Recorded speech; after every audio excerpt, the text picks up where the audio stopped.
Մենք տեսել ենք դերձորի զուլումը, երբ մենք հաճնում հանդիպում էինք, կռվում էինք, այդպես դերձորի վրեժն էինք ուզում առնել։ 80 տարեկան մի փաշակար,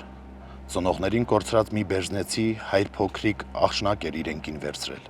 Գնացինք այդ աղջկան ազատեցինք։ Քեմալը Հաճնի անունը ցանկացավ ջնջել,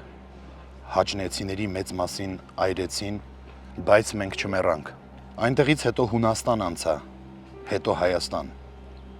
Հիմա նոր Հաճն ավանում մեր հուշարձանը կա, թանգարանն էլ։ Եփրատի ջուրն էր արյունոտ էր, խմել անգամ չէիր կարող։ Դիակները վրայով գնում էին։ Մենք էլ մտնում էինք գետնի խորտակը, որ մաքուր ջուր խմեինք։ Ով չէր կարողանում քայլել, գետնին նստած կամ պառկած, ջուր ասելով մեռնում էր։ Բոլոր կողմերում չորացած դիակներ էին փռված։